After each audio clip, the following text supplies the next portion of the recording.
Muito bem, vamos falar um pouquinho sobre um versículo da Bíblia, Isaías 42, versículo 19. Esse versículo ele sintetiza tanta coisa uma única frase repleta de significado, que quem não conhece pode só passar o olho e não entender.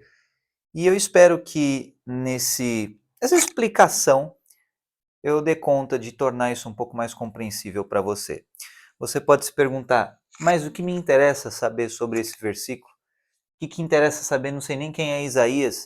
O que é isso? Isso é uma explicação de um livro sagrado chamado Bíblia, onde Isaías foi uma pessoa especial, uma pessoa que, segundo as Escrituras, teve o Espírito de Deus sendo propagado através da boca dele. E essa configuração o pessoal chama de profeta. Então, nesse contexto do Antigo Testamento, Isaías era uma pessoa que conseguia falar não as palavras que vinham dele, mas as palavras que vinham do Senhor, que vinham da inteligência infinita, que vinham de uma fonte superior. E aí Deus, nessa fonte superior e nessa perspectiva, dizia coisas que os seus seguidores e até mesmo quem não os conhecia, quem não conhecia o povo de Israel e que não conhecia Deus, acabou estudando, acabou conhecendo. O que isso é relevante para você hoje? Vamos lá. Caso você tenha em mãos ou você possa pegar, pega uma Bíblia e vai para Isaías 42. Esse vai ser o nosso pano de fundo, tá? Vamos começar no versículo 19 e eu vou elaborar um pouquinho mais sobre isso e depois eu coloco o contexto para você. Versículo 19. Quem é cego, senão o meu servo, ou surdo, como o meu mensageiro a quem envio? E quem é cego como o galardoado, e cego como o servo do Senhor? Para você que não tem uma ambientação religiosa e tudo mais, você pode pensar assim, mano, não entendi direito. Quem é cego como meu servo, quer dizer que o meu servo é cego? E quer dizer que você, numa condição de servo, você se tornará cego? Então, vamos lá. Missão não muito difícil, mas também não muito simples. Cego, surdo, tá? Cegueira, surdez.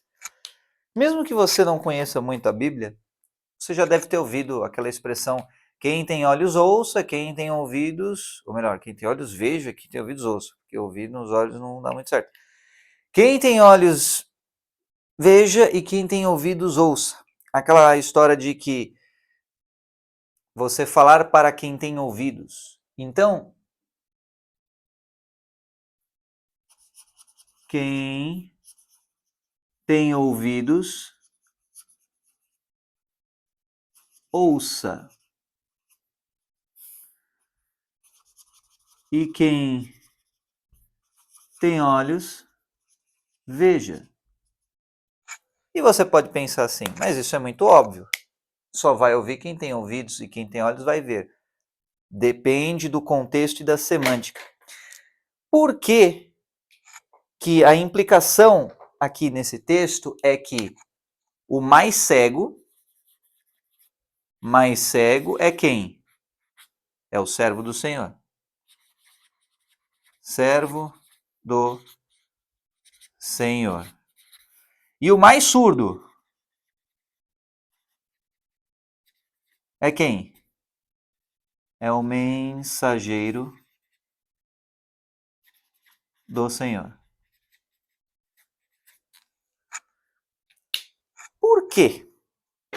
Primeira pergunta que deve vir à sua mente. Ué, mas por quê?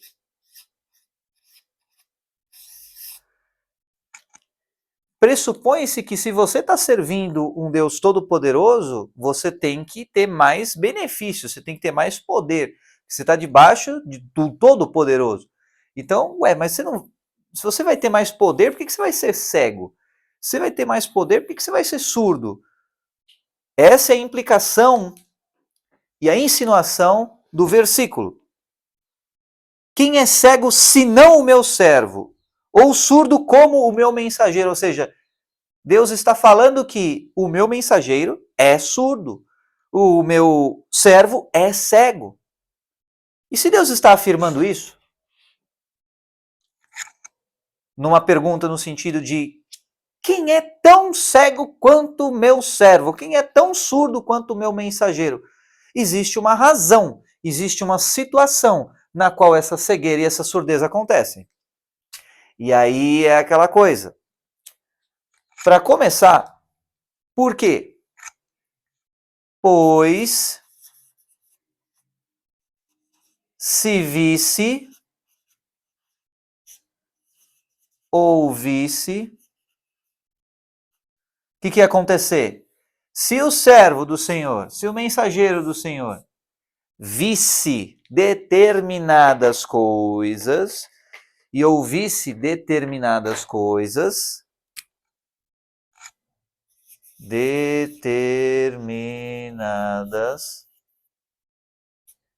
coisas, o que ia acontecer? Ia querer pensar com a própria cabeça, ia querer se desviar do caminho, ia se ensoberbecer e, resumidamente, não daria conta de seguir ao Senhor. Olha só. Se visse e ouvisse determinadas coisas,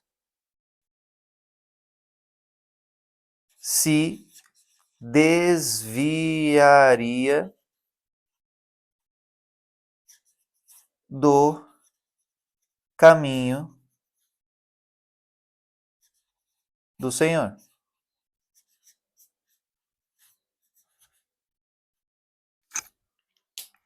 Por quê? Por quais razões?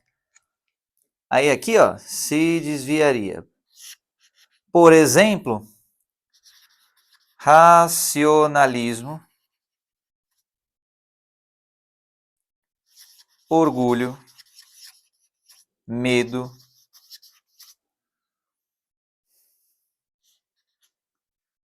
vaidade,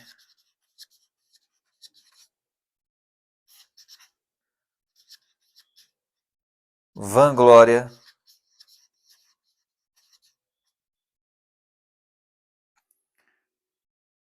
vamos dar um exemplo. A pessoa viu um futuro que não era para ver, hipoteticamente falando. Ela viu um futuro. Aí, o que você acha se, por exemplo, José do Egito, ele viu que seria feito escravo? Você acha que ele ia fazer as coisas que ele fez? Você acha que ele passaria pelo processo que ele passou para depois se tornar governador do Egito? Então, certas coisas o Senhor lhe poupa de ver e de escutar para que você permaneça no caminho certo. E você pode me dizer assim: ah, mas eu não acredito nisso. Eu não acredito que exista uma inteligência maior que bloqueie as coisas e que faça a gente ver ou não ver certas coisas. Eu acho que, na verdade, eu é que estou no comando do meu destino. E eu vou responder para você: você está certo. Você está no comando do seu destino. E é por isso que você sofre. É por isso que você está todo lascado aí. E aí você vai me dizer assim: ah, mas está cheio de homem de Deus que também sofre. Exatamente. Só que é muito diferente quando você está debaixo de uma palavra, quando você está debaixo de uma proteção espiritual e sofre, e quando você está por conta própria e sofre. Vamos pegar um exemplo? Exemplinho do mundo moderno, no mundo contemporâneo. É o Pique Goggins. Pique Goggins. Pique Goggins. O que é isso? David Goggins é um carinha que acha que faz tudo sozinho e que ele é o bonzão e que ninguém pode parar ele, que ninguém pode machucar ele e tal. Esse é o Pique Goggins. Qual que é o Pique Goggins? Enaltecimento do egocentrismo.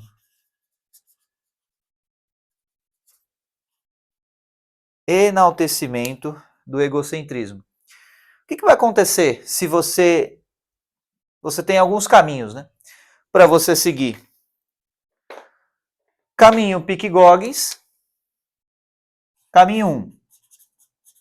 Caminho 1. Pique Goggins, enaltecimento do egoísmo. Eu vou ilustrar esse caminho para você. Tudo o que lhe acontece, você vai sempre reforçar uma mentira na sua cabeça, e aí você vai rejeitar as coisas, e a sua força está na sua capacidade de rejeição. Você rejeita estar sozinho, você rejeita a dor, você rejeita a tempestade fecal que a vida joga para você, você rejeita, você não aceita. A não aceitação é a força do Pique Goggins. A não aceitação é a força do enaltecimento do egoísmo. A força, portanto, a força está na não aceitação ou na rejeição. O que acontece quando você não aceita uma coisa? É uma oposição. Não aceitar algo é você fazer uma força contrária a uma força que veio primeiro, de encontro a você. Isso cria um cabo de guerra e um efeito espiritual que a gente chama de entropia. Efeito espiritual. Efeito espiritual.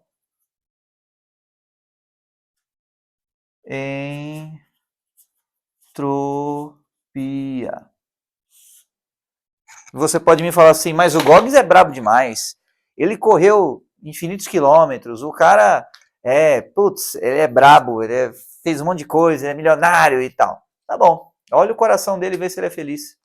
Olha a alma dele e vê se ele tem paz. Ele mesmo fala, se ele parar por 1 minuto, ele corre o risco de voltar a ser o Goggins que ele rejeita. E aí ele vive uma vida em perpétuo sofrimento, uma vida em perpétua angústia. É o Pique Goggins. Enaltecimento do egoísmo. Enaltecimento do egocentrismo. Enaltecimento da tua habilidade de escolher o seu destino. Aqui, no Pique Goggins, a mentalidade é a seguinte.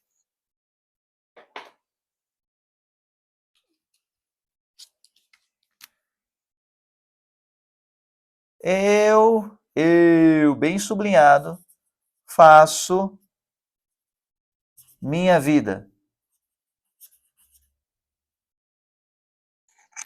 Muito que bem, então vá em frente e faça a sua vida. Fique à vontade. Agora, a partir do momento em que você escolhe fazer a sua vida por conta própria, você também tem os ônus, no plural, das suas escolhas. Ou seja, esse ônus é justamente o quê? Você não aceitar, você rejeitar, você entrar em conflito perpétuo. Conflito perpétuo. E aqui sublinhar perpétuo. Tudo tem conflito. Conflito é bom, mas conflito perpétuo é ruim. Se você fica eternamente em conflito, existe algo de errado aí. Nenhuma planta fica eternamente em conflito, nem um bicho fica eternamente em conflito. Nada no mundo está eternamente em conflito. Pode estar em movimento perpétuo, mas não em conflito perpétuo. Existe uma diferença muito grande nisso. Então, esse é o caminho 1. Pique Goggins. Qual que é o caminho 2? Caminho 2.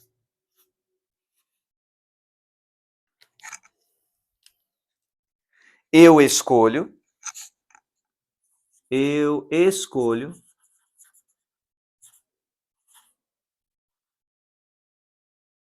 submeter minha vida a Deus. Eu escolho submeter minha vida a Deus. O que isso significa? Significa que não é você mais que faz a sua vida. Você submeteu a Deus.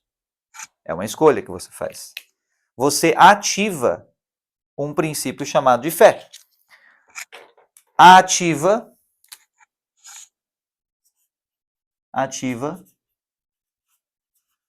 princípio da fé. Significa que essa escolha ela está sempre no modo ligado? Não. Às vezes você quer fazer a sua própria vida do seu jeito. E aqui o Pique Goggins, falta colocar um pique aqui também, né? Você tem Pique Goggins em cima e aqui embaixo vamos colocar Pique Cristo. Caramba, cara, você comparou o Goggins ao oposto de Cristo? Não, eu só comparei ele a uma pessoa normal, uma pessoa egoísta. Pique Cristo e Pique Goggins. Por que você escolheu Cristo? Porque Cristo seguiu 100% a vontade do Pai, mesmo não querendo. E foi o exemplo mais perfeito que se tem registro de uma pessoa que de fato seguiu totalmente a vontade de Deus, mesmo sem estar muito afim. Ó, se for possível, Pai, afasta aí esse cálice, né? Libera essa daí, vai. Dá uma aliviada. Mas que seja feita a tua vontade. Ou seja, Cristo não estava lá muito afim de passar pelo que ele passou, né? Assim, se tivesse, ele ia falar, é nóis, deixa comigo que eu vou matar no peito e fazer um golaço. Não, ele estava meio assim, cara, embaçado, crucificado e tal, assim, é uma parada meio sinistra, e não sei se eu aguento muito, não. Então, alivia aí, mas que seja feita a tua vontade. Então ele foi perigosamente lá na linha de para o caminho 1, mas voltou de novo para o caminho 2 e se submeteu e reforçou a escolha da submissão à vontade de Deus. Beleza. Qual que é a diferença? E por que é importantíssimo esse versículo? Porque Deus está falando que o mais cego é o servo do Senhor. E se você escolher ver as coisas, você não vai ver muitas outras coisas. Se você for uma pessoa racional, se você for uma pessoa que quer enxergar, que quer ter ciência das coisas, pode ter certeza que a sua inteligência não é nada comparada à inteligência de Deus. E essa dinâmica é que justamente faz com que você fique em conflito interno. O conflito do pique Goggins e do pique Cristo. E aí, eu vou para qual caminho? Eu vou querer fazer e acontecer tudo e achar que eu sou o maioral, que tudo é eu, ou eu vou, na verdade, entender que por causa da minha escolha é Deus que age através de mim, por causa da minha escolha é o Espírito Santo que age através de mim. O que eu escolho? A escolha é sua, cara. Fica à vontade. Você tem livre-arbítrio. E você pode dizer assim, eu não acredito que dá para você colocar sua vida e submeter à vontade de nada, porque não existe nada maior. Tá bom, problema seu, você acha isso. Segue o caminho 1 e seja feliz. Agora, quem escolhe o caminho 2, cedo ou tarde vai entender a diferença de você agir sob uma palavra e de você agir com as próprias forças. Qual que é o problema da vida humana? É que, primeiro, que ela é curta demais para você viver tempo suficiente para você aprender algumas verdades eternas. Depois que, além de ser curta, o período de alienação das verdades eternas é praticamente a vida inteira. Você passa uma infância onde você só toma porrada, de um jeito ou de outro, seja pelos excessos ou seja pelas faltas, e aí você, através da constituição neurológica do ser humano e da plasticidade neural, principalmente do período crítico de desenvolvimento do cérebro da pessoa, você fica uma vida inteira repetindo padrões de infância. E você não precisa ser crente para entender a verdade que eu estou falando. Você segue uma vida inteira repetindo padrões da sua infância, repetindo padrões ali dos seus pais, e aí você deixa de prosperar por causa disso, e por aí vai. Você entra em um loop de relacionamentos entorpecidos, você entra... Olha só as áreas que isso acaba afetando. Você tem prosperidade de maneira geral. Prosperidade. Você tem relacionamentos.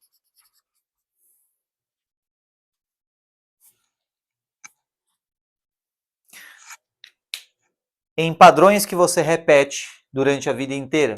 Padrões de consumo.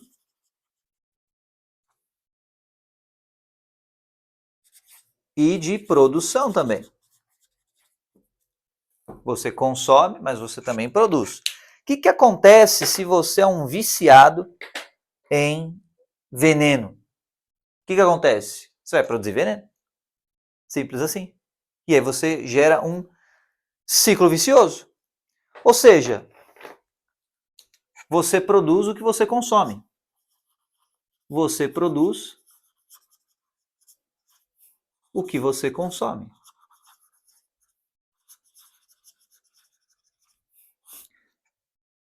E aí, pensando na inteligência infinita de Deus, é lógico que ele vai deixar você não ver algumas coisas. Ele vai permitir que você não escute outras coisas.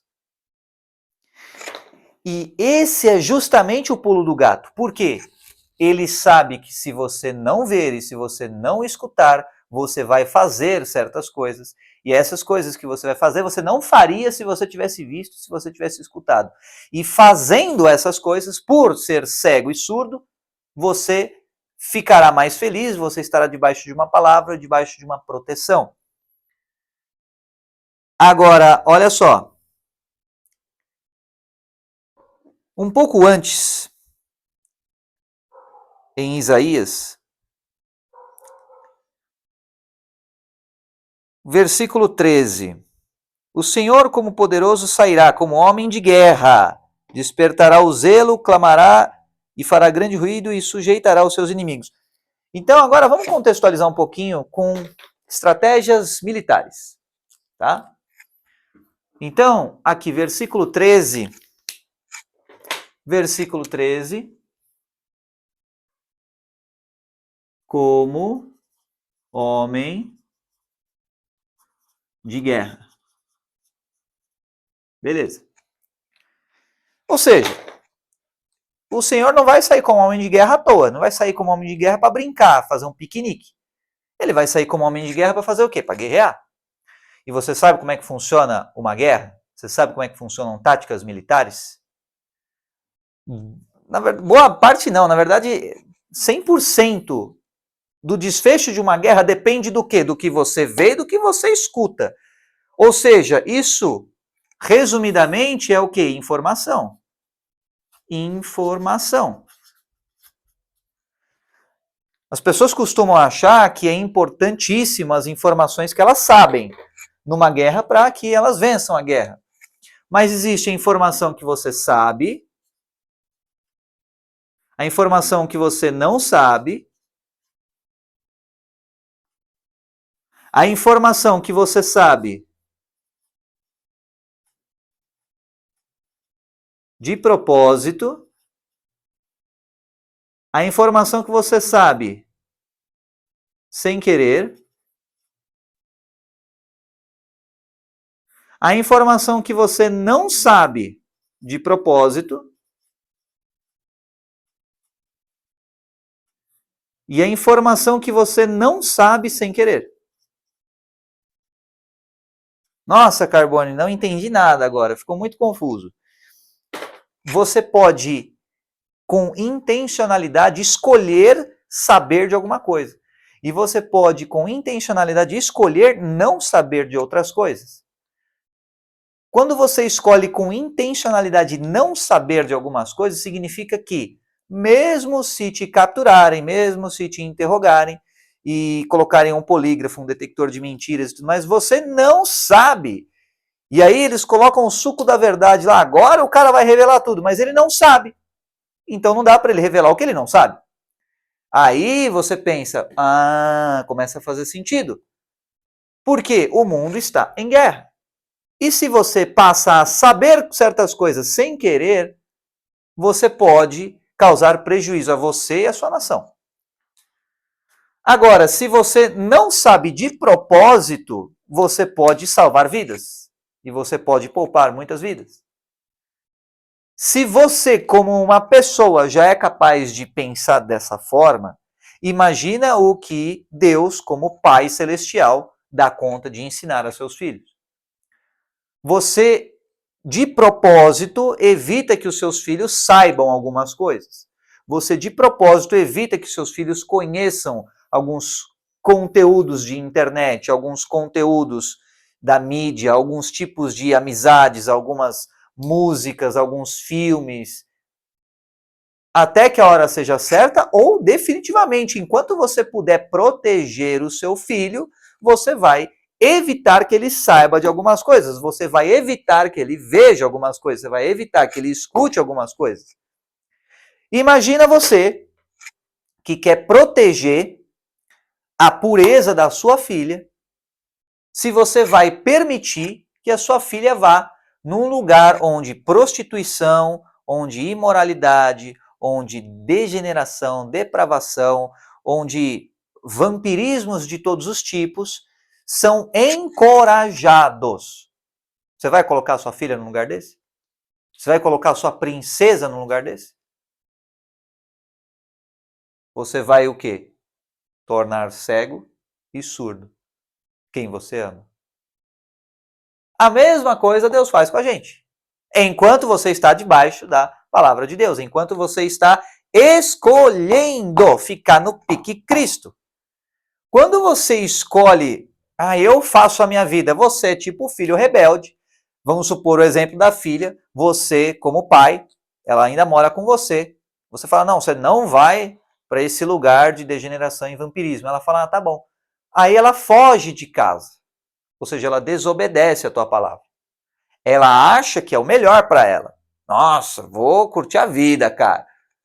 Aí ela passa a ver e escutar o que não deveria. E aí depois ela sofre, aí depois ela pode passar por um monte de dificuldades, aí pode inclusive ser machucada emocionalmente, verbalmente, se bobear até fisicamente. Por quê? Porque estava no lugar errado, porque não escutou o que o pai falou. Então, não saber de propósito é fundamental.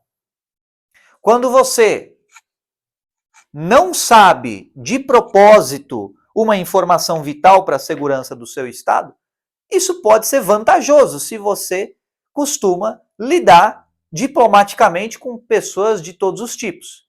E aí as chances são de diplomaticamente quererem sondar essas informações, seja através de um ato falho ou através de outros métodos.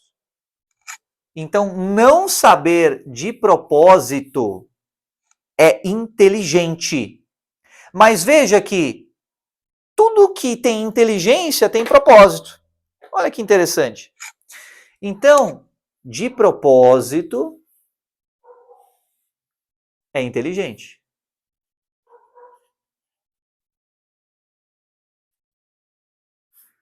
Não saber de propósito também é inteligente. Agora, não saber sem querer, o que é não saber sem querer? Nossa, eu não sabia. Ignorância. Não é inteligente. É tolice. E saber sem querer é imprudência.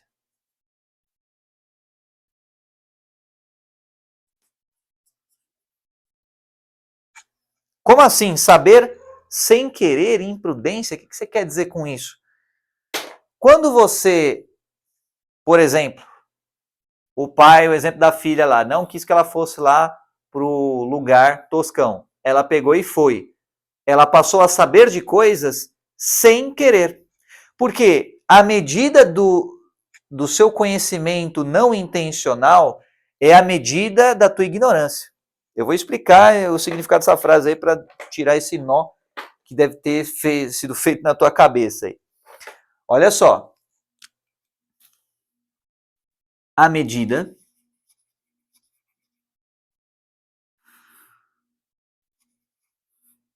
do seu saber não intencional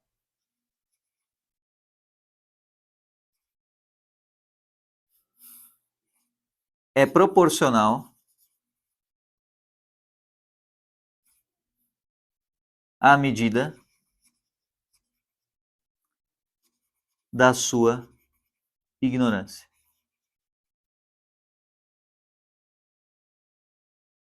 Como assim, Carbone? Tá me ofendendo, velho? Tá me chamando de ignorante? Ignorante não é ofensa, é só uma constatação. As pessoas não sabem muitas coisas e são ignorantes nisso. Agora, à medida do seu saber não intencional, o que é um saber sem intenção? Saber não intencional, o que é isso?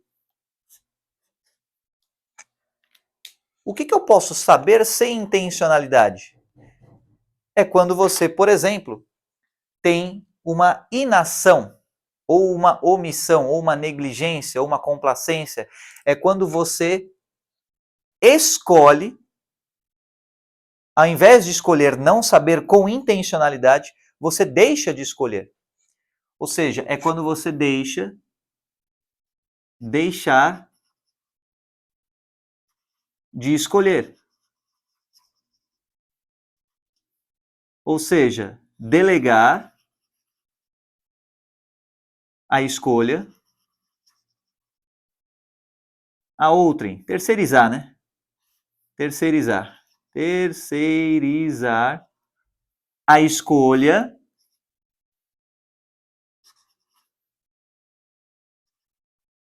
do quê? A escolha do que você consome. Delegar, terceirizar a escolha do que você consome. Carbone, palavras difíceis, termos muito complexos. Traduz aí para mim. O que você quer dizer com isso? Assiste TV.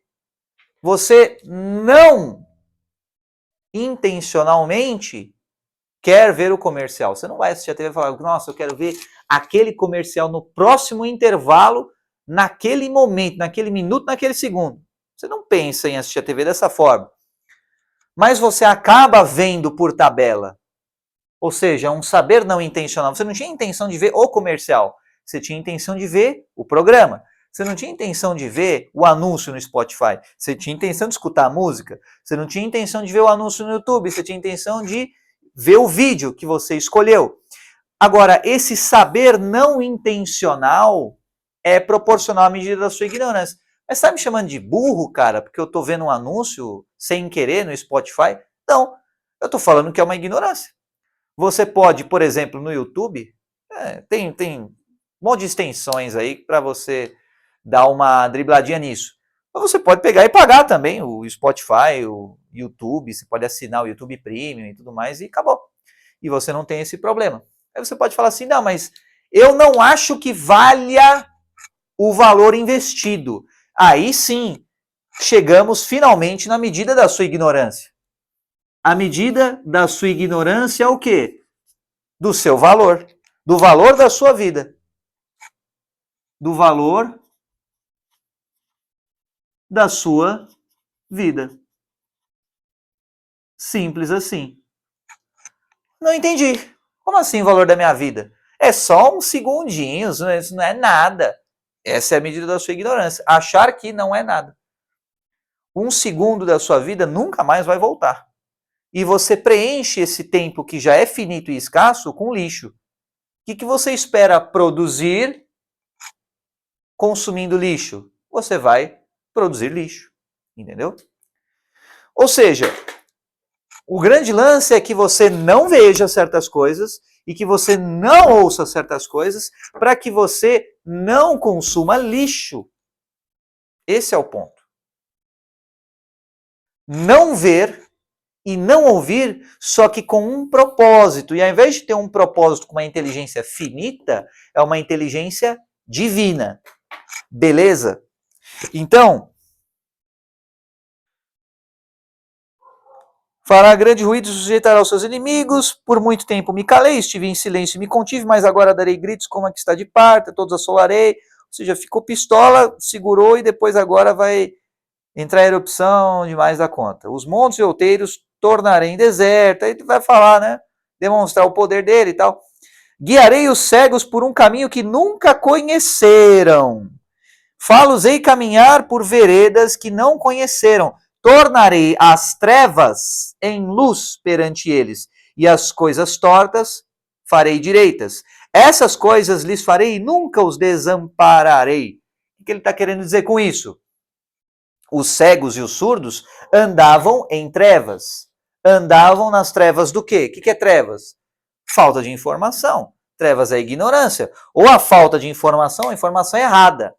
Ou informação incorreta ainda por cima. Informação que está no sentido contrário à realidade.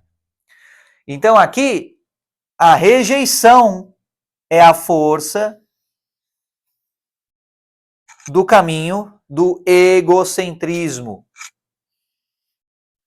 O conflito perpétuo é a força motriz desse caminho, ou seja, sempre tem que ter um conflito, sempre tem que ter duas forças em oposição, senão vai ter tempo para harmonicamente voltar para o caminho correto, para o caminho da verdade. Ou seja, toda vez que você está na contramão, em oposição a algo, chances são de você estar num caminho do egocentrismo. Veja que não é uma via de regra, mas é uma tendência, tá? Ok. Você tem o fato de ver, o fato de ouvir, e ouvir certas coisas e não ouvir certas coisas. E aí, no versículo 18, ou melhor, no 17, tornarão atrás e confundir-se-ão de vergonha os que confiam em imagens de escultura e dizem as imagens de fundição, vós sois nossos deuses. O que ele está falando? Os outros, eles vão voltar atrás e vão se confundir em vergonha. A confusão, ela nasce da mentira. A confusão nasce da mentira.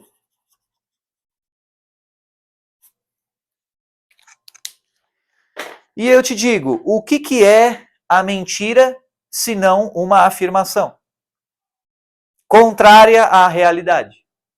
A mentira nada mais é do que uma afirmação contrária à realidade. Aí você pode falar assim, não, mas eu não estou afirmando nada, eu estou negando algo. Isso é uma afirmação. A negação, ela é uma afirmação.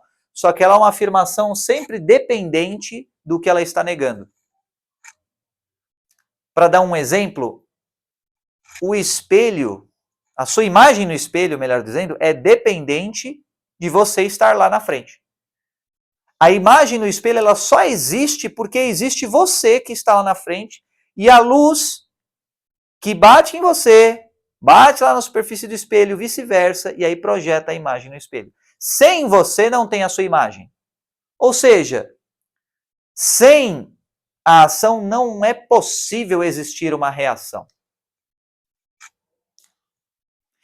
Então, partindo desse pressuposto, a gente poderia especular e falar que a única maneira que é possível você vencer uma partida de xadrez é jogando com as peças brancas. É impossível você vencer uma partida de xadrez jogando com as peças pretas, considerando a seguinte hipótese. Os dois lados têm inteligência infinita e sabem absolutamente todos os movimentos possíveis de todas as peças do tabuleiro, de todas as ramificações possíveis de todos os jogos do xadrez que existem na humanidade e no universo e no multiverso. Ou seja, nessas condições de QI max, QI infinito, só vai ganhar quem começar o jogo. Agora, o melhor desfecho para quem faz a reação é empate. Só. Não dá para ganhar. Só ganha se capitaliza em cima do erro das peças que tomaram a iniciativa. Aí você vai falar assim, não, você está sendo preconceituoso, velho, só porque a peça preta é depois. Então, não faz diferença nenhuma. Se a peça preta que começar, a peça preta vai ganhar. Por quê? Porque tomou a iniciativa, agiu em movimento. O movimento, a iniciativa, está em alinhamento com o movimento perpétuo que existe no universo. A reação ao movimento só é uma condição de uma força de não aceitação, só é uma condição do egoísmo. Você pode escolher rejeitar o que existe. E você pode rejeitar o que existe. É permitido.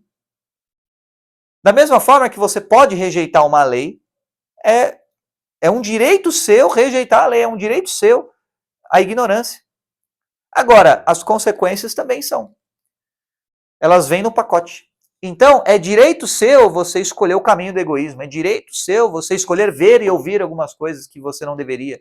É direito seu, você pode. Agora, você vai ser envergonhado e você vai se confundir. E aí você vai ficar naquele estado de caos, você vai ficar puto, você vai ficar, meu Deus do céu, por que não acontece os rolês e tal? Por quê? Porque você está vendo e ouvindo o que não deveria. Aí você me pergunta, tá, isso tem lógica, isso que você está me falando tem lógica. De fato, é possível saber de propósito, não saber de propósito e tudo mais. Mas como é que eu vou saber exatamente o que eu devo saber e o que eu não devo saber?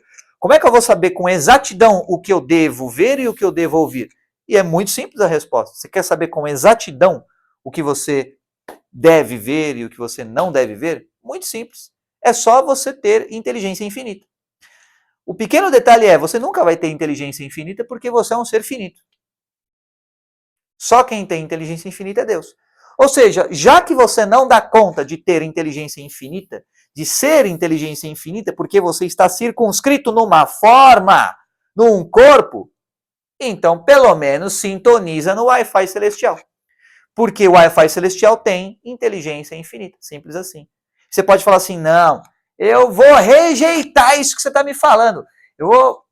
Se a gente for lá na sociedade, velho, todo mundo egoísta, a sociedade dos egoístas, dá pra gente peitar a inteligência infinita. Não dá.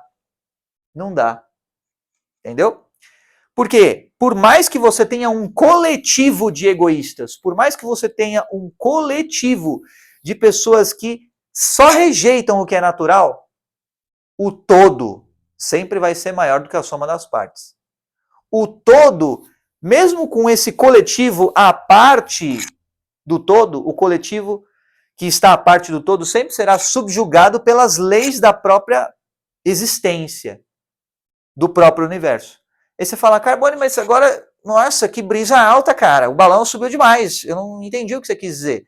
O que eu estou dizendo é, o universo é regido por leis, leis essas que são expressas na matemática. Quando você entende essas leis e você contextualiza com o que é escrito na Bíblia, e você tem experiência prática de vida, você consegue perceber o significado de cada uma dessas coisas que estão sendo escritas, que estão sendo faladas. E você passa a entender o porquê que foi dito da forma que foi dito.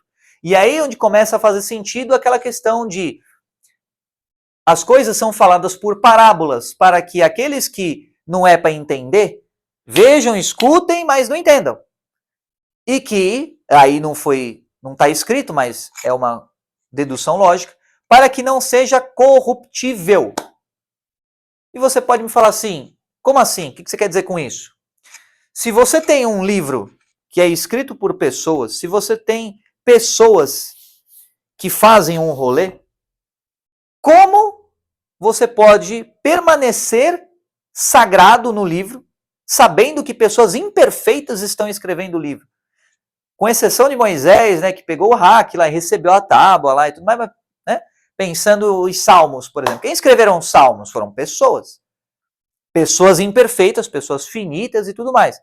E essas pessoas escreveram os salmos e os salmos entraram na Bíblia.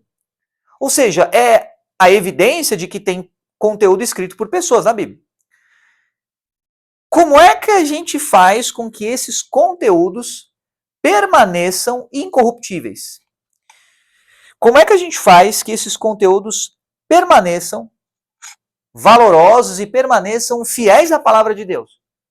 É como Jesus fez, falando através de parábolas. De modo que, é igual a censura, a época da censura. Os caras faziam a música lá e tal, e, tecnicamente, a censura aqui, ela tá proibindo isso, a gente não tá falando nada disso. Aí vem lá aquele oficial. Não, mas você tem certeza? Isso me parece um pouco estranho. Não, cara, ó, aqui, ó, a gente não tá criticando o governo, não. A gente, ó, tá falando isso aqui, ó.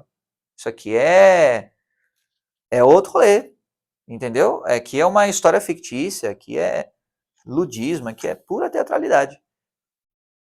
Aí o oficial, tá bom então, vai. Realmente não dá para provar que está criticando o governo, então não parece que está. Então segue o bonde. Então assim acontece. As parábolas que foram escutadas, aí você pode me falar assim, você pode me perguntar dessa maneira. Ah, mas é impossível que as pessoas queiram impedir algo que é sagrado. É lógico que não, cara. Todo mundo quer impedir o que é sagrado porque existe uma guerra, caso você não saiba. Até porque é bom deixar escrito aqui para ficar bem óbvio para você. Existe uma guerra. Guerra. Guerra. Sabe o que é guerra? Uma guerra, onde você tem dois lados em conflito. Quem é que ganha a guerra? Quem ganhar. Entendeu? Se você tem dois lados em conflito, significa que você tem batalhas. E você tem oposições. E essas oposições, você tem o time da santidade, digamos assim, o time da luz, você tem o time das trevas. Você pode falar assim, mas cara, trevas é maneiro. Pode até ser. Pode até ser maneiro. Só que é um caminho que lá no final vai te levar à destruição. É um caminho largo, né? É um caminho atrativo, né? Atraente. Nossa, olha que legal. Nossa, olha, cultuação ao corpo. Nossa, idolatria. Olha que legal isso, né? Eu me identifico com esse ídolo. Eu me identifico com essa pessoa. Eu vou venerar essa pessoa que é um ser humano, que é falível e tudo mais. Por quê? Porque você se identifica com as aparências. Aí vai passando o tempo e você vai lentamente caminhando para um caminho de morte. Você passa a identificar e venerar apenas aquilo que é transiente, você passa a venerar apenas aquilo que é um recorte mínimo do tempo, e aí você começa a racionalizar dessa maneira. Ah, cara, mas quer saber de uma coisa? O negócio é vida eterna, o negócio é beleza, o negócio é ser perfeito e ter um corpo perfeito. Acabou, aí já você começa a desvirtuar do caminho. Aí você começa a pensar assim, olha, mas dá para eu dar uma ajeitada aqui na obra de Deus? Porque, né, é melhor, eu vou despiorar a minha feiura, porque eu não aceito como Deus me fez. Eu quero que eu seja do meu jeito, porque eu sei mais do que Deus. Então eu vou deixar o meu corpo desse jeito. Aí você vai lentamente desvirtuando no caminho. Eu vou colocar aqui um siliconinho, porque para quê aceitar as coisas como elas são? Para que achar que Deus tem inteligência infinita? Eu vou achar que eu é que sou o maioral do rolê.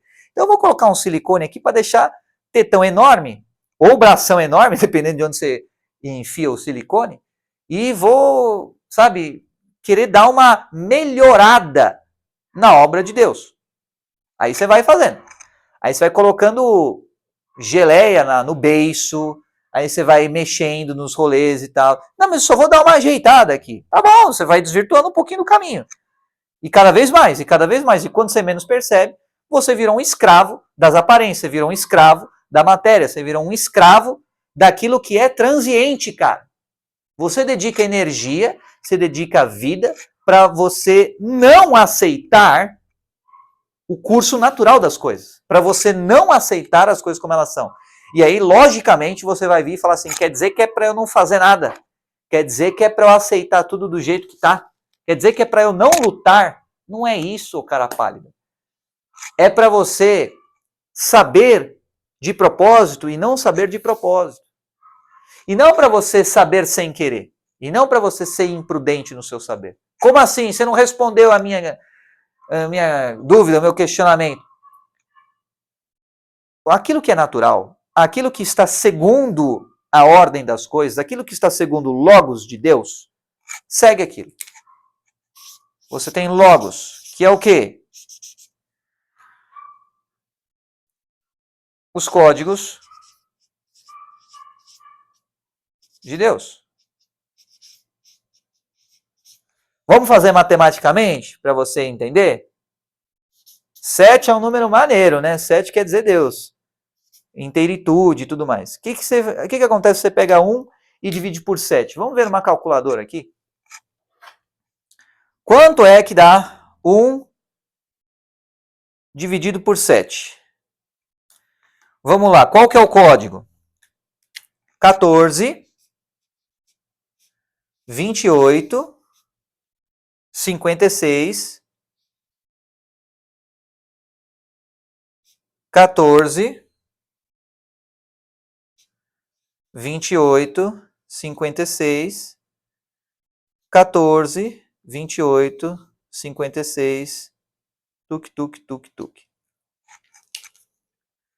Você fala assim, não, você errou, você está errado.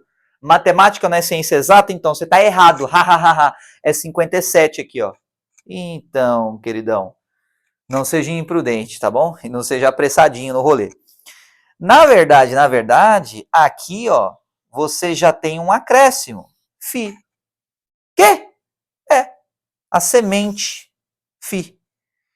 E esse pequeno acréscimo é o acréscimo que a dobra 1, dobra 2. Depois que dobraria pela terceira vez, você tem um movimento de fluir de dentro, algo a mais. Se fosse simplesmente 14, 28, 56 o código, ele não teria nada além daquilo, ele seria uma soma zero. O que é um sistema de soma zero? Um sistema que está em estagnação. Agora, se eu falar assim para você, você vai lembrar, né? Ah, é mesmo. Estagnação é morte. Isso é o que o Philip Kotler fala, é que o pessoal do marketing fala, o pessoal das escolas de administração falam. Não pode estagnar. Estagnação é igual a declínio. Então, agora traduzindo isso para uma linguagem mais teológica do rolê, estagnação é o quê? É você nunca acrescentar algo a mais. E você pega o número 7, que é o número que é considerado sagrado por uma razão, 7 oitavas, 7 notas musicais de uma oitava, por aí vai. E aí você vê que no número 7, você sempre acaba com um pouquinho a mais. E sempre esse pouquinho a mais, ele vai acrescentando. E vai acrescentando, acrescentando, acrescentando. O que isso significa? Você fala assim, nossa, viajou, velho, não acredito nisso. O problema é seu, você não acredita. Isso aqui é a fonte de águas vivas.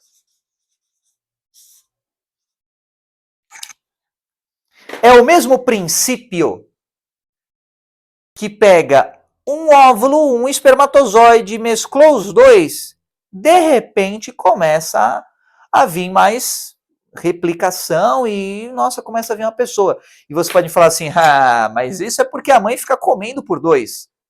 E é lógico que, na verdade, a soma é 0. Ela está só comendo por 2 e ela pega e processa toda a matéria que ela comeu de fora, entra no organismo dela, ela passa para o bebê. Você foi #refutado. Então, só que não. O que acontece quando você pega o peso de um corpo humano e você começa a somar o peso? Você vai ver que 70 e tantos por cento é de carbono, não sei quantos por cento é de sei lá o que e tal. E aí você soma todos os elementos químicos, ou seja, a matéria que está no corpo humano. Você soma tudo. Vai dar 100% comparado a um corpo humano com vida? Não vai. Aí você pode falar assim, não, mas isso aí é os dejetos que tirou e tal. Não é. Mesmo se você somar tudo, vai faltar alguma coisa. Essa coisa que está faltando é justamente isso daqui, ó. O princípio divino. A fonte de água viva.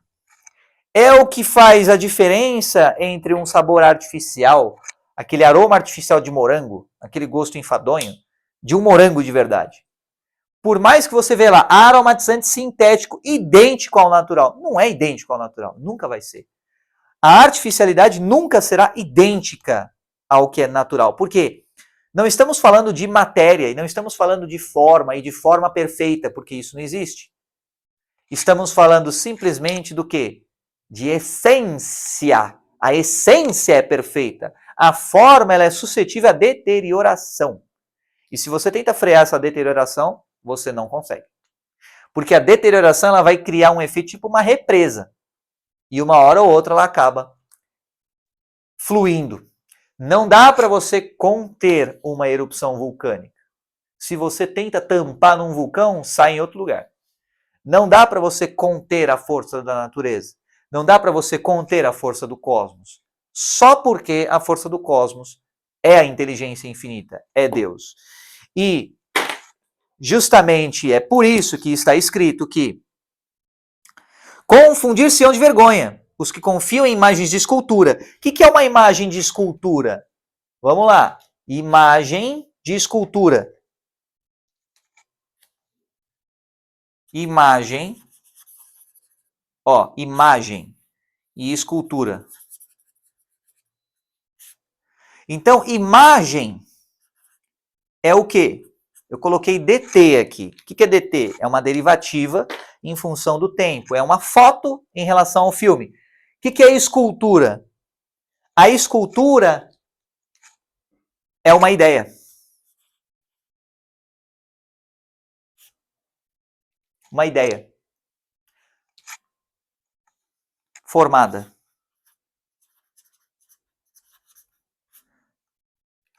Não entendi, Carbon. Você está me dizendo que ideias não são perfeitas? Exatamente! É isso aí! Aprendeu. Ideias não são perfeitas, por quê? Porque quem formou essas ideias é um ser imperfeito, um ser finito. A finitude é incapaz de compreender a infinitude. Você, um ser finito, não dá conta de entender o que é a perfeição. E você pode me falar assim, nossa, mas eu vou chegar perto da perfeição. Olha esse corpo aqui, ó, Mister Olímpia. Esse é muito músculo, velho, é muito músculo, é muita simetria, é muita proporção. Isso é que é a verdadeira beleza. Se fosse, por que será que a expectativa de vida reduz tanto? E você vai me falar assim com esses argumentos decorados de todo mundo. Não, mas reduz porque a performance é uma coisa, a saúde é outra. Então estamos vendo performance. Performance de quê, cara pálida? Performance de quê? Performance de você ter mais músculo? Performance de você se comparar com outras pessoas que estão tão desviadas da realidade igual você? E você pode falar assim, quer dizer que você é contra exercício? Não, é só contra a artificialidade. Vai ser natural, vai competir sendo natural. Acabou, você não precisa prejudicar a sua vida, reprodução da sua espécie, por causa de um ego inflado, gigantesco. Aí o que acontece? Você vive em função de aparências, aí você distorce a sua voz, você distorce toda a sua fisiologia, você ferra com o seu fígado, com o seu coração, com um monte de coisa do seu corpo, só para a casca, na parte de fora, ficar grande. Você ferra com o teu emocional. Você começa a ficar nas noias de trem-borrage. Você começa a ficar totalmente louco. Por quê? Porque não dá para conter algo artificializado. E a energia ela não dá conta de ficar ali dentro daquela forma porque você aditivou demais. Você fez um overclock no seu sistema. Você fez algo que você não era para você estar nesse rolê, entendeu? Aí você fala assim, mas nada a ver isso daí, velho. Eu não concordo com isso que você está falando. Fisiculturismo é tudo de bom. Você está ali completa. Só porque você é frango que está falando isso. Eu tô cagando pra sua opinião, velho. Tô nem aí. O que me interessa é o quê? É Logos. O que me interessa é Deus. E como Deus fez as pessoas. E você vai me falar assim, quer dizer que não dá pra gente melhorar o que Deus fez? E eu te falo, claro, melhora. Só que fica alinhado com a lei de Deus. Aí beleza. Se você quiser melhorar segundo a sua lei, que é imperfeita, que é inferior à lei de Deus, você não vai melhorar, você vai piorar. Então o rolê todo é no que é melhora e o que é piora. Se você acha que é uma melhora você decrescer uma qualidade de um sistema, na verdade você está piorando o sistema, você está empobrecendo o sistema. Ao invés de melhorar. Ao invés de acrescentar qualidade ao sistema, você está tirando. Achando que você, na verdade, está acrescentando. Mas aí você gera um desbalanço no sistema e você tem que fazer um malabares de farol e usar um monte de protocolo diferente só para segurar as pontas, o castelo de cartas, que logo mais rui. Por quê? Porque você quis construir um castelo artificial. Tudo isso porque você quis ver e ouvir o que não era para você ver e ouvir. Entende? Aí você vai ficar confundido. Por quê? Porque você resolveu cultuar a uma escultura, uma imagem. Aí você vai me falar assim, mas As meninas não dão bola pra mim, elas só dão bolas pros caras marombados. Então agradece, cara, não é a pessoa certa pra você. O que não é desculpa pra você ser um desleixado e não tá nem aí pra tua saúde. São duas coisas distintas. Vai treinar, vai puxar ferro que nem um louco, mas não fica tomando suquinho não, tá bom? Puxa ferro que nem um retardado, que nem um doente mental, insano, querendo puxar aquele ferro como se não houvesse amanhã. Mas não toma bomba. Beleza? E também não cultue imagens. Se você cultuar uma imagem, significa que você se desviou do rolê, que você deixou de prestar atenção na essência, que você fez, nossa, olha essa forma, olha essa curva, nossa, olha o tamanho, uau, olha só a forma. E aí você deixa de ver a essência do rolê. Aí você me fala, mas quer dizer que não tem essência boa dentro de uma forma grande ou uma forma simétrica e tudo mais? Pode até ter. Agora, se a essência, por melhor que seja, estiver agindo na contramão da natureza, já está se desviando do caminho. Isso é o que é chamado de pecado. Não é que você vai ser julgado como errado e você vai ser inferior por isso. Não, você só vai colher o que você está plantando. Você, como pai, gosta de ver o seu filho chorar, o seu filho se ferrar, o seu filho ficar doente? Você gosta de ver? Imagina você, pai ou mãe de um filho pequeno que está com febre, é bebezinho, e primeira febre que você teve do seu filho. Você nunca mais vai esquecer, né? Não dormiu à noite, ficou lá totalmente nervoso, meu Deus do céu. É a mesma coisa.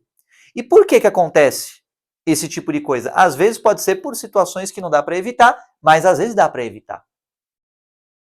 Aí você não vai ficar puto se o seu filho poderia ter evitado uma situação que o prejudicou e não evita. Você vai ficar bravo. Aí se o seu filho, que poderia ter evitado, vamos supor, não lavar, ele poderia ter evitado deixar de lavar as mãos e tal, e aí ele acabou se infectando com algum vírus e tudo mais, você vai ficar bravo com ele. Mas aí você vê ele triste e arrependido de ter errado. Acabou. A sua ira se esvai. Porque você vê, nossa, ele realmente está arrependido. Ele ficou de fato entristecido e arrependido e quebrantado por ele ter violado uma boa prática, um princípio bom. E aí você, como pai, você acolhe de novo o seu filho, ao invés de ficar zangado com ele. E você fala assim, mas não é possível que Deus é assim, velho. É assim mesmo. Aí você fala assim, mas Deus não é uma pessoa. Deus é inteligência infinita e tudo mais. Da mesma forma que, se você que é limitado tem afetos, você acha que Deus não vai ter afetos também? Se você que é limitado, você tem amor, por menor que seja, por mais incompleto e carnal que seja, você acha que Deus não vai ter amor também?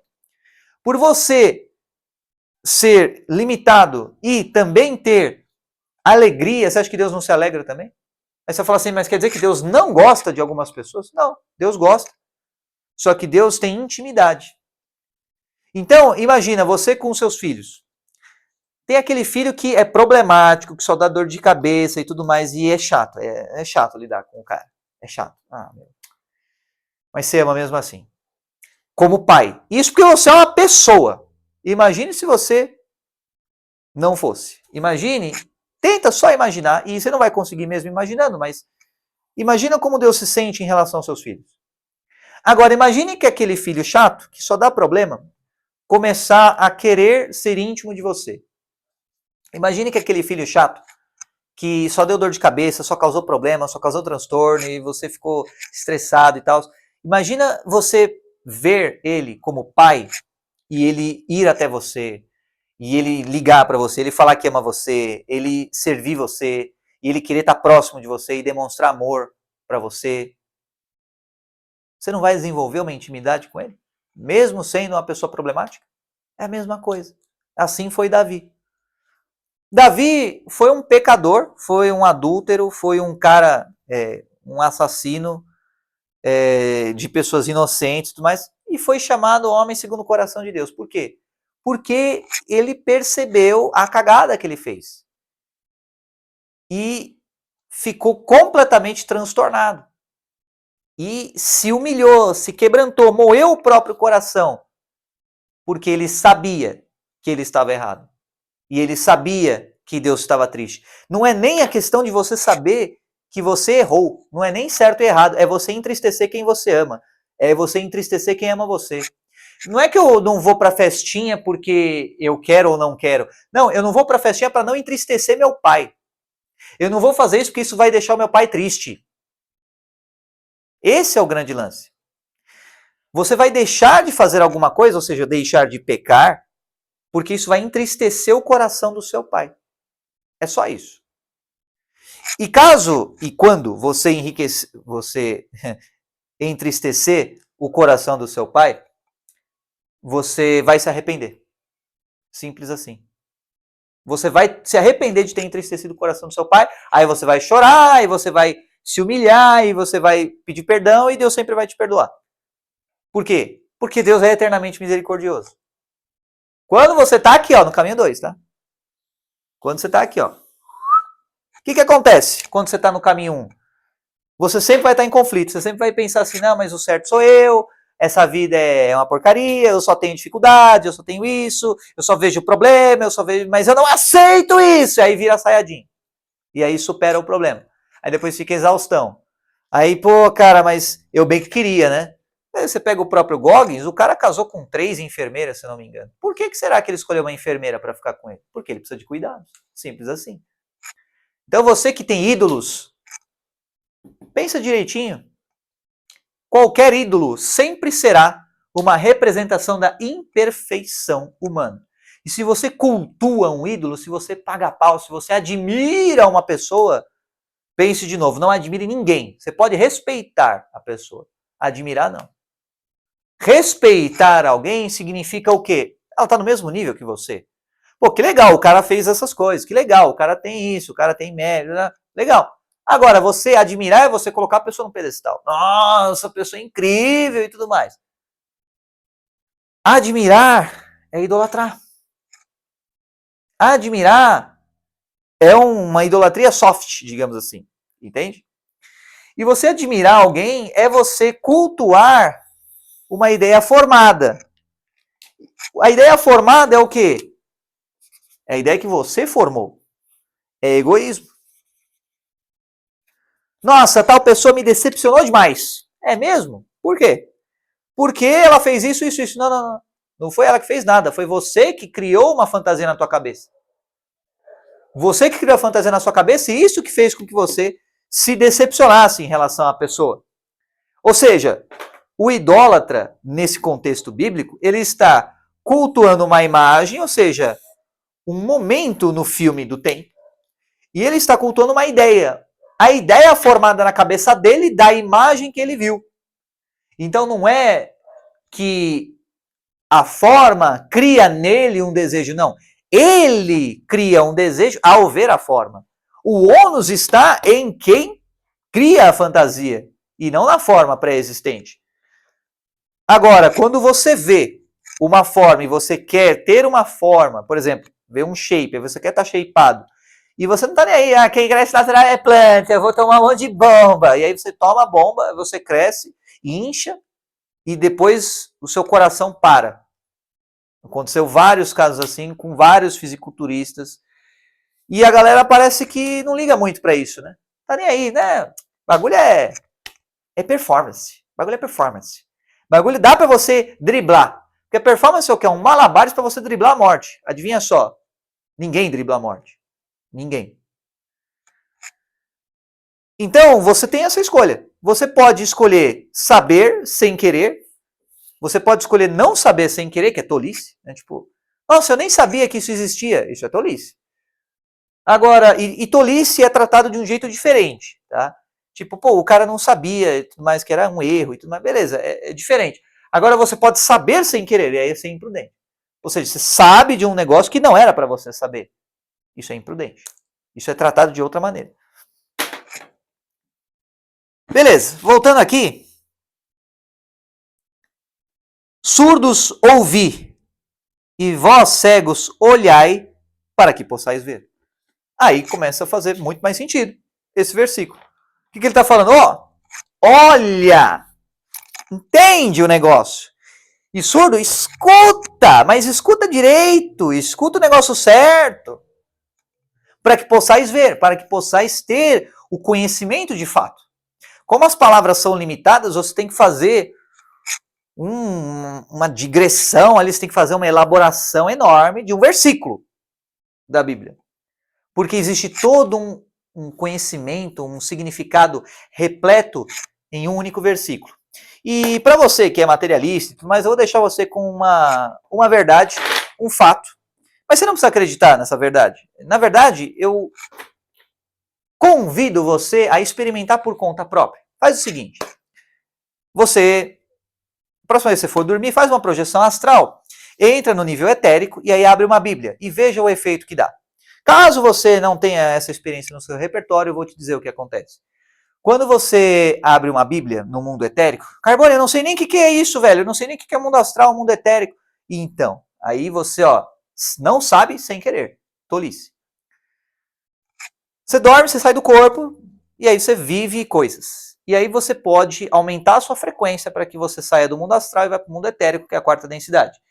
Aí você está na quarta densidade de boaça, aí você pega e abre uma Bíblia. Se ela já estiver aberta, não funciona. Você tem que pegar e abrir a Bíblia. O que vai acontecer? Vai vir um cone, um tubo de luz gigantesco naquele local. Por quê? Porque esse é o efeito energético que uma Bíblia tem. É de fato um oásis de luz no meio das trevas. Mas é o que eu estou te falando, não precisa acreditar nisso que eu estou falando. Viva por você mesmo. Tá?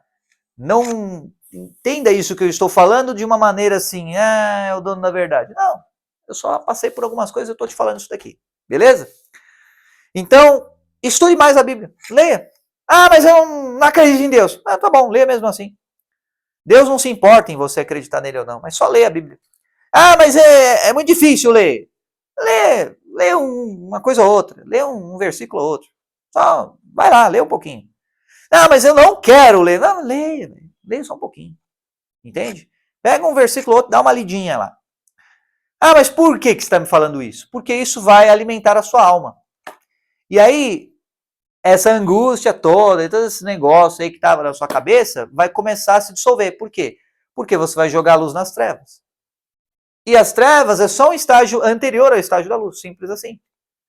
Iluminando as trevas, você vai perceber, nossa, o universo funciona assim. É isso aí. Tudo que existe no universo são só caminhos para você aprender as verdades do universo. Acabou. Uma vez que você aprender essas verdades, você não precisa mais passar pelas lições, pelo sofrimento. O sofrimento, ele vem quando você resiste ao aprendizado. O sofrimento vem quando você escolhe o caminho errado. O sofrimento vem quando você escolhe ficar em oposição à verdade.